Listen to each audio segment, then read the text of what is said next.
Have you ever wondered what it would be like if Steven Pinker and George Orwell could debate face-to-face on the question, is humanity improving or deteriorating?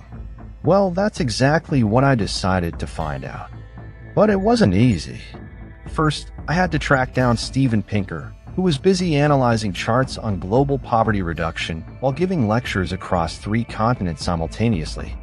As for George Orwell, unsurprisingly, he was hiding in a remote location, convinced this meeting might be part of a conspiracy. After extensive negotiations and promising Orwell that no surveillance cameras would be present, we managed to arrange this encounter. And today, you'll witness one of the most important debates of all time, Steven Pinker and George Orwell face to face, discussing the question that defines our future. Is humanity improving or deteriorating? If we start with the facts, the conclusion is clear. Humanity is improving. 200 years ago, the global life expectancy was 30 years. Today, it's over 70.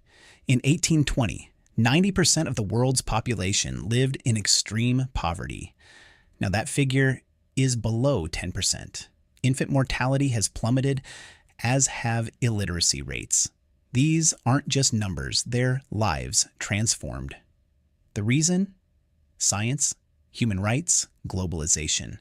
The Enlightenment taught us that reason and evidence can overcome the superstitions and tribal instincts that held us back for centuries.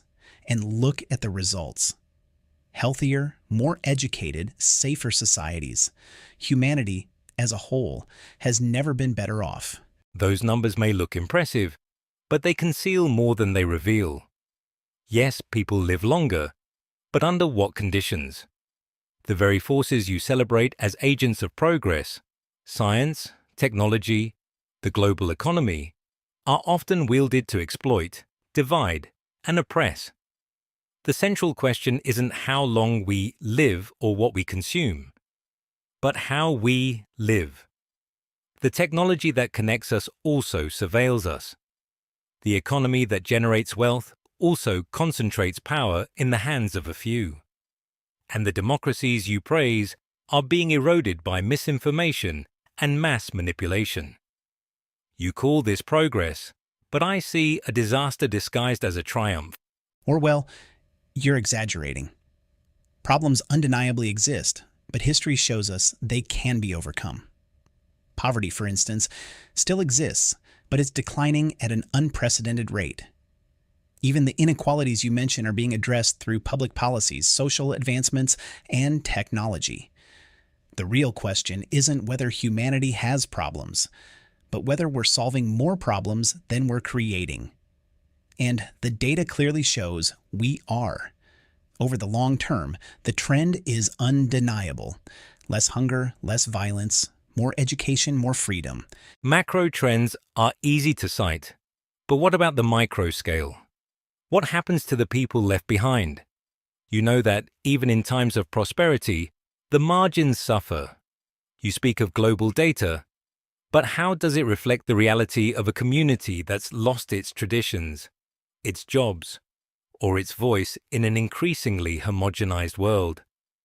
Statistical blindness is dangerous, Stephen.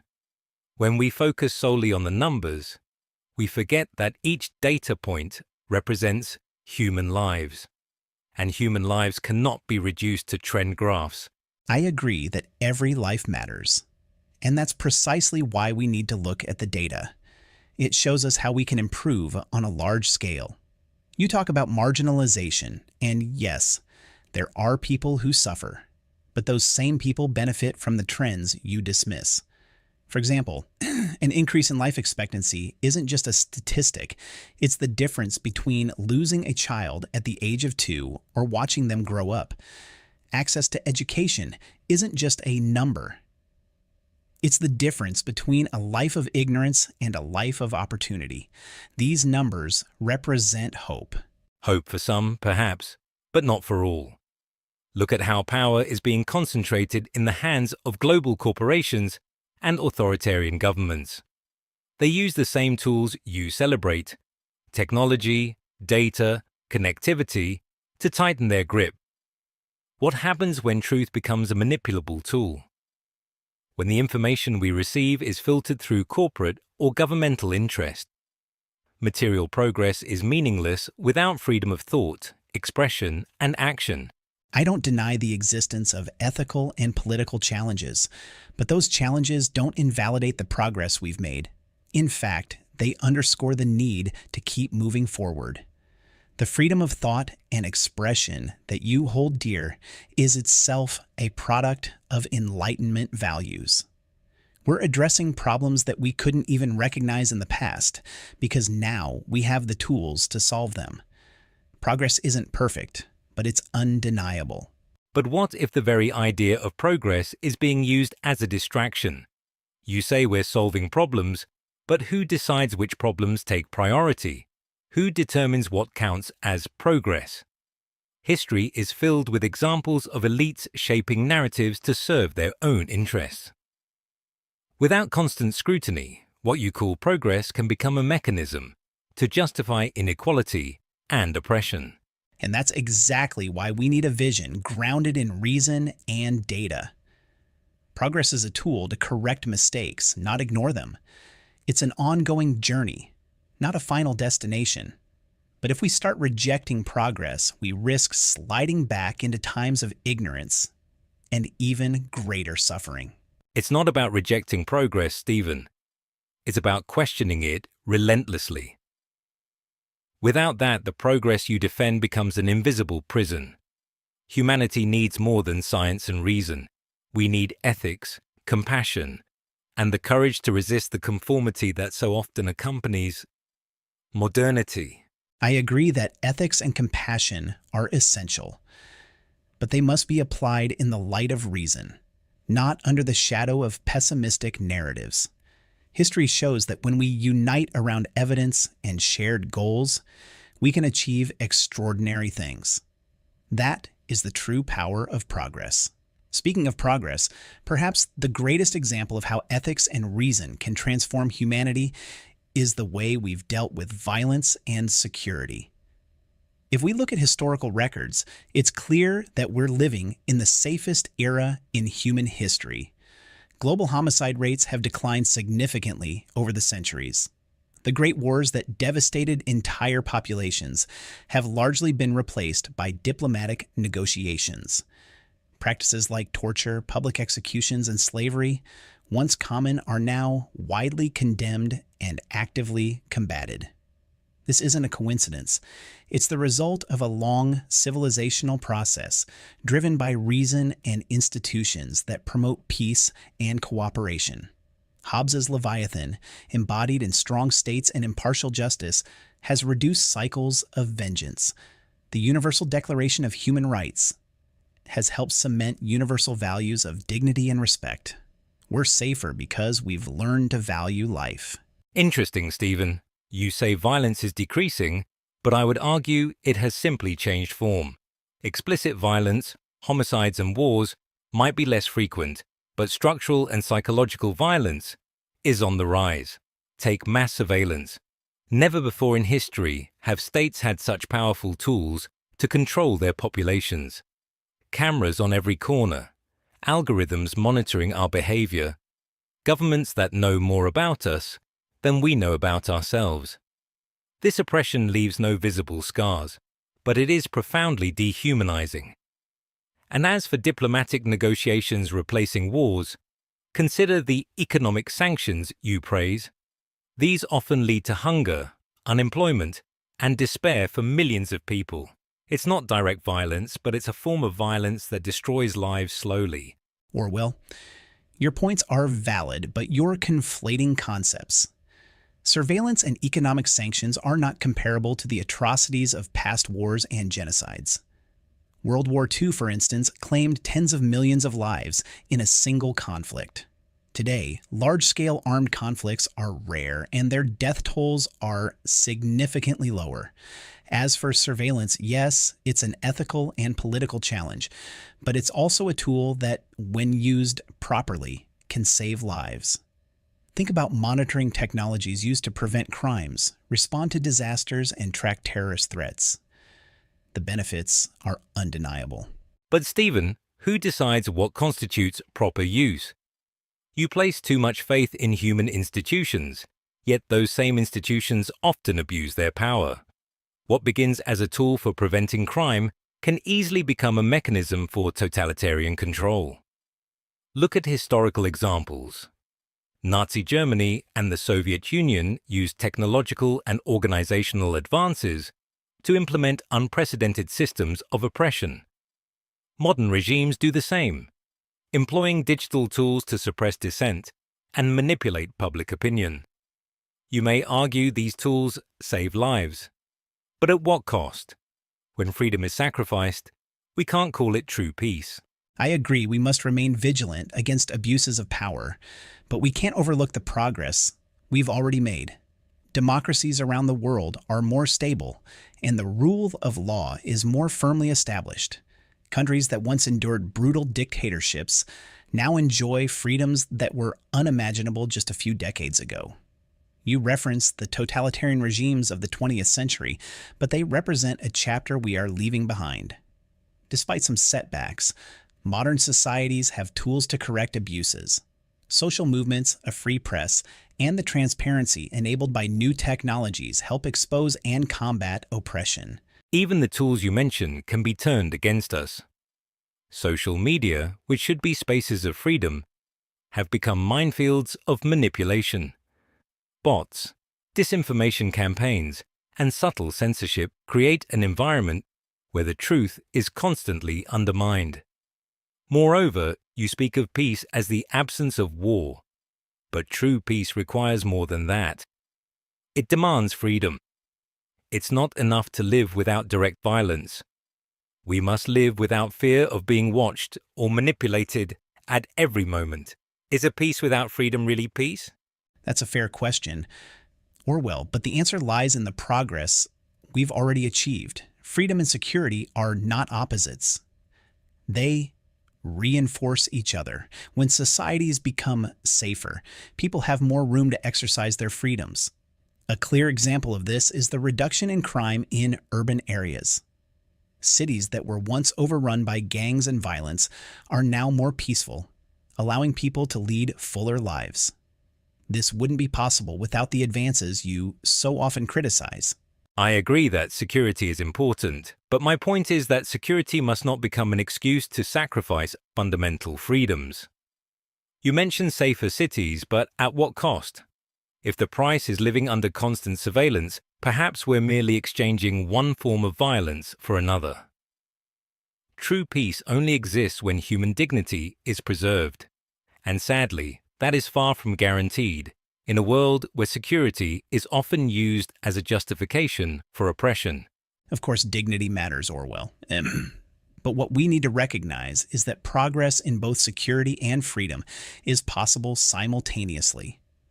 That's what the data shows us. The world isn't perfect, but it's better than it was.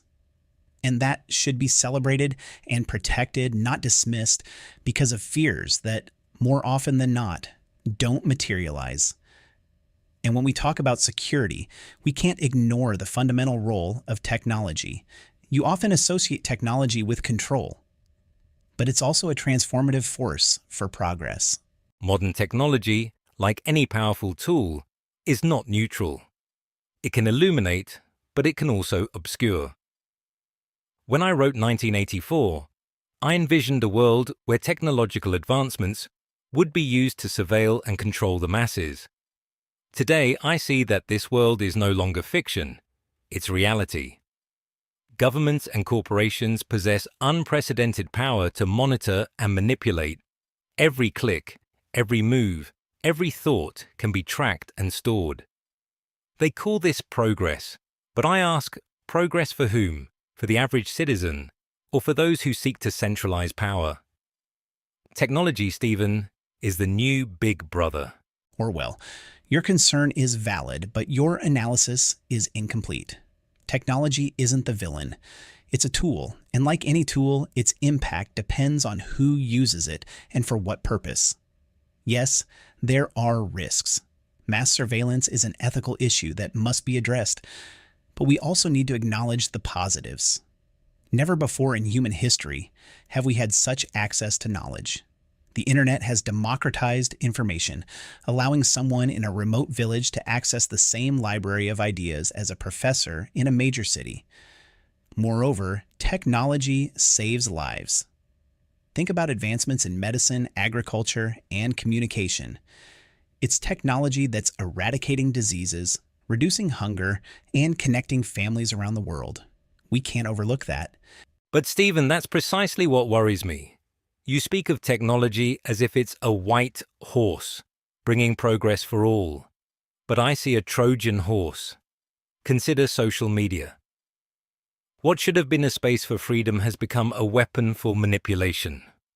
Governments and corporations shape our opinions, track our habits, and sell us as commodities. They call it personalization, but in reality, it's a silent invasion of our privacy and autonomy. You say technology democratizes, but I would argue that it often amplifies inequalities. Who controls these advancements? Who profits from them? It's not ordinary people. It's power concentrated in the hands of a few. You're right to point out the dangers, but I think you're overstating their weight. History shows us that, in the long run, technology tends to benefit more people than it harms. Look at the printing press, electricity, or even computers. Each of these innovations had detractors in their early days, but became foundational to human progress. Yes, social media has its problems, but it has also enabled revolutions, such as the Arab Spring, where silenced voices were finally heard. It connects people, fosters cultural exchange, and builds global communities. If there are abuses, the solution isn't to reject technology, but to regulate it intelligently. Regulate? Stephen, who do you think does the regulating? The very same entities that have a vested interest in maintaining control. Technology may be introduced as a neutral tool, but it quickly becomes a mechanism of power. Think about algorithms. They don't just predict behaviors, they shape them. We become predictable consumers, guided by unseen forces. And, like in 1984, citizens often don't realize they're being controlled. It's psychological enslavement, masked as convenience. Orwell, I understand your point, but I want to reiterate that it's not technology that shapes humanity, it's humanity that shapes technology. Algorithms, for instance, are tools created by people. If they're causing issues, it's up to us to adjust them, improve their transparency, and enforce accountability. Furthermore, the very technologies you criticize have enabled unprecedented levels of transparency. Governments are exposed, injustices are recorded and shared, and social movements grow globally thanks to digital tools. It's not about ignoring the risks, but recognizing the possibilities. Recognizing possibilities is easy, but confronting them is another matter. The core problem is that, in practice, tools do not remain neutral. They are appropriated by interests that are often far removed from the common good. Consider surveillance cameras. We're told they're for our safety, but they end up being used to monitor dissidents. Consider advancements in artificial intelligence. They promise efficiency but can just as easily reinforce biases and inequalities embedded in the systems that program them. You put too much trust in humanity's ability to self-regulate, but history is full of examples of how that trust has been betrayed. I agree we must not be naive, Orwell, but I also believe that human innovation and self-regulation have yielded positive results over time. Think of open source tools, free digital education initiatives, and movements demanding ethics in technology. Yes, there will be mistakes and abuses, but humanity's capacity to learn and adapt is extraordinary. That's what gives me optimism. I don't see technology as a perfect solution, but as a powerful lever to address the very problems you've so aptly described. And I don't deny the importance of solving problems, Stephen, but we must do so with our eyes wide open. Technology without ethics, without citizen control, is just a new form of oppression. You speak of progress, and I see a winding road where every step forward must be questioned. We cannot accept the narrative that all innovation is positive. We must always ask, who does it serve?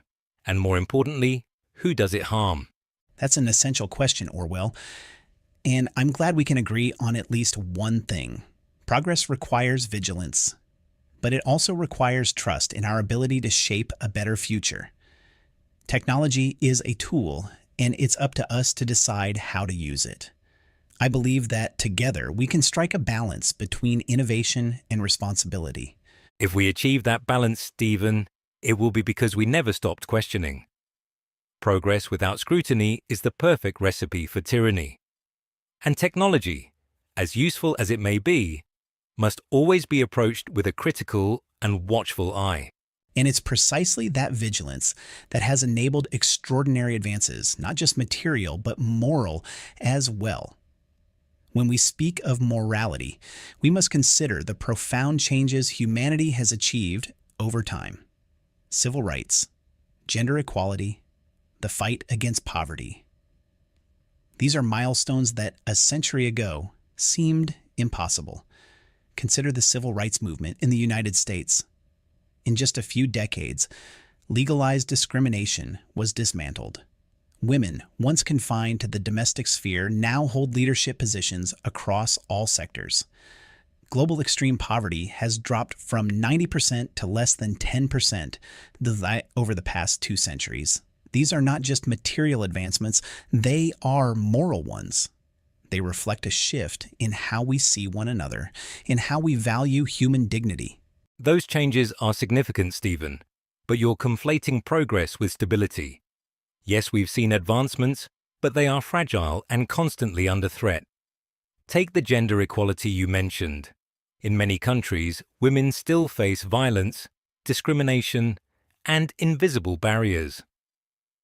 The civil rights you celebrate in the United States are being eroded by new forms of social and economic segregation. And even in the fight against poverty, inequality remains staggering. Morality is not evolving in a linear fashion. It takes 1 step forward and 2 steps back. I acknowledge that progress isn't perfect, Orwell, but that doesn't mean it doesn't exist. Human morality is a continuous project. Each advancement lays the foundation for the next. Take the 18th century, for example. Slavery was widely accepted. Today, it's universally condemned. Same-sex marriage, which was illegal in almost every country just a few decades ago, is now a right in many parts of the world. These examples show that morality isn't static. It adapts and improves over time. But what happens when the moral progress you celebrate is manipulated by political and economic interests? Take the civil rights movements, for instance. Many advancements are used as a facade to mask persistent inequalities. You mentioned slavery as a thing of the past, yet modern exploitation, in the form of forced labor, human trafficking, and systemic poverty, continues to thrive. If we are morally better, how do you explain that billions still live in degrading conditions? How do you explain that the very tools created to liberate often become weapons of oppression? Those problems are real, Orwell, and it would be naive to ignore them. But they don't invalidate the progress we've made. Humanity has faced challenges from the very beginning and has always overcome them, even if slowly. Moral progress isn't linear, but it's cumulative. When one injustice is corrected, it creates space for others to be addressed. Future generations will look at our current failures the way we look at slavery and discrimination of the past, as wrongs that must be made right. History is our proof that we are moving in the right direction. History, Stephen? History is also full of examples of brutal regressions. Consider Europe after World War I. There was hope for a more peaceful world, but what followed was the rise of fascism, Nazism, and another devastating war. Or look at revolutions that began with noble ideals, but ended in authoritarian regimes. The Russian Revolution promised equality, but delivered tyranny. The moral progress you describe is often interrupted by corruption, greed, and the pursuit of power. We can't assume we're on an inevitable trajectory of improvement. I agree that progress can be interrupted, but that doesn't mean it's permanently reversed. Take your example of Europe after World War I. Yes, there were setbacks, but the European Union, which emerged from that tumultuous period, is now a symbol of peace and cooperation. Moral progress requires resilience. It's not a straight line, but an upward trend with highs and lows. What's important is that despite setbacks, humanity keeps learning and adapting. Our failures teach us as much as our successes. And what about the failures that repeat themselves? You mentioned the European Union, but you overlook the growing nationalism and internal divisions threatening its stability. Even the progress we celebrate is always on the verge of collapse. Human morality is shaped by circumstances, and circumstances can be manipulated. Governments and corporations constantly redefine what is immoral to serve their own interests. Meanwhile, ordinary people bear the consequences. Your vision of progress, Stephen, is overly optimistic. It doesn't account for how vulnerable we are to the external forces that shape our behavior. I understand your skepticism, Orwell, but human vulnerability is precisely what makes progress so remarkable. Despite the forces trying to divide us, we continue to move forward. Democracy, for example, isn't perfect, but it's expanding. Equality isn't universal, but it's strengthening in many places. Morality isn't just a matter of circumstances, it's a matter of choices. And more, we're choosing a path of inclusion, compassion, and justice. It may be imperfect, but it's real. If those choices are real, Stephen, it's because ordinary people fought for them, often against the very institutions you praise. Morality doesn't evolve on its own. It requires resistance, questioning, and courage to confront those who profit from injustice. You see progress as inevitable, but I see it as constantly under threat. Without constant vigilance, we risk losing everything we've gained. Perhaps that's where we agree, Orwell. Progress isn't guaranteed, but it's possible. And if we keep fighting for it, with vigilance, yes, but also with hope, I believe we can build an increasingly solid morality. History is on our side. But this brings us to the fundamental question: what does progress really mean? Are we not debating different definitions? To me, progress is more than numbers. It's about creating the material conditions that make freedom and dignity possible for everyone. We're here debating progress, but what does it really mean to progress? To me, progress isn't just living longer or consuming more. It's living with dignity, freedom, and autonomy. What concerns me, Stephen, is that the world you celebrate might slowly be sacrificing these things in the name of convenience and statistics. Individual freedom is the foundation of any moral society. Without it, all material advancements become hollow. Progress that ignores issues of freedom and truth isn't progress. It's an illusion. I don't say this as pessimism, but as a warning. We must constantly question, resist when necessary, and above all, remember that human dignity is non-negotiable.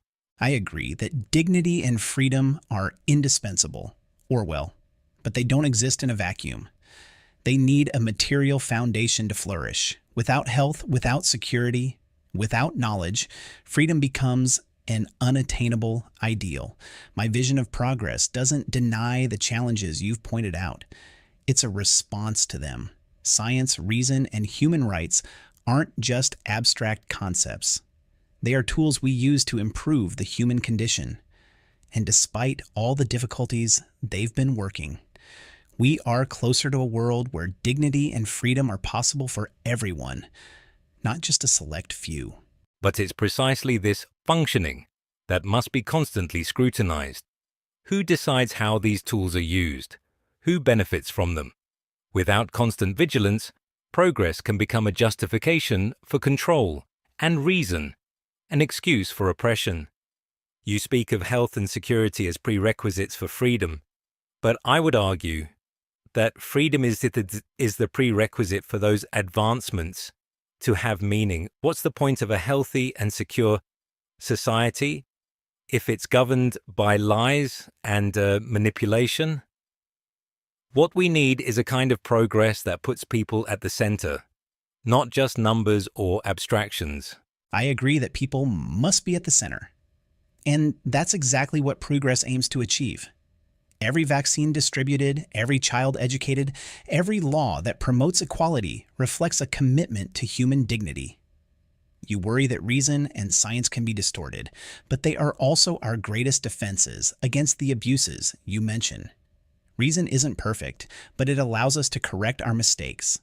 Science isn't infallible, but it gives us the tools to understand and improve the world. Together, they form the foundation of a progress that is both moral and material. Perhaps, Stephen, what we're really discussing here is balance. Science and reason are powerful tools, but they cannot replace ethical values and active vigilance.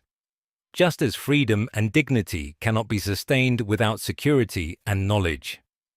In the end, I believe true progress will be achieved when we stop seeing these elements as opposites and begin treating them as complementary. And that will only be possible if we keep questioning, resisting, and, when necessary, correcting our course. And on that point, Orwell, I completely agree. Progress isn't a straight line or a guarantee. It's a continuous journey where we learn as much from our mistakes as from our successes. If we keep freedom and dignity at the center, using reason and science as our guides, I believe we can overcome the challenges you've pointed out and create a future where moral and material progress go hand in hand. History has already shown us that this is possible. Now it's up to us to continue the work. And I hope, Stephen, that this work never ends, because the moment we stop fighting for progress will be the moment we start losing it. Vigilance must be constant, but so must hope. It's this balance that will define humanity's future. Yes, Orwell, perhaps hope and vigilance are the keys. One to remind us of what we can achieve, and the other to ensure we don't stray from the path. If we can keep them together, I believe there's reason to be optimistic about the future. And so, after hours of intense exchanges of ideas and arguments, Steven Pinker and George Orwell finally agreed on something. Human progress is a journey filled with highs and lows, where optimism and vigilance must go hand in hand. At the end of the debate, as Orwell closed his notebook and Pinker saved his final chart on his laptop, there was a moment of silence. A silence that seemed to carry the weight of the issues we've explored today. Orwell, still skeptical, looked at the cameras and said, "I hope this doesn't end up in some manipulative advertisement." Pinker, with a slight smile, replied, "History will judge, George. But at least today, we did our part." As they walked away, Pinker toward a bustling airport and Orwell to his solitary refuge, one thing became clear. This fictional encounter brought real reflections. Now the reflection turns to you. Who do you think was more right? Pinker, with his data-driven optimism? Or Orwell, with his incisive warnings about the dangers of power? Or perhaps, as they themselves suggested, do we need both to shape a balanced future? Let us know in the comments, Pinker or Orwell. Or maybe both. And if you enjoyed this debate, don't forget to like the video, subscribe to the channel, and share your ideas for future encounters. Who knows what we can imagine next? Maybe Hannah Arendt and Simone de Beauvoir discussing power and freedom? Or Nietzsche and Viktor Frankl debating overcoming versus purpose? The important thing to remember is that, just like the idea behind this unreal encounter, progress only happens when we dare to imagine the impossible. See you in the next episode of The Great Debates, where history continues to challenge the present.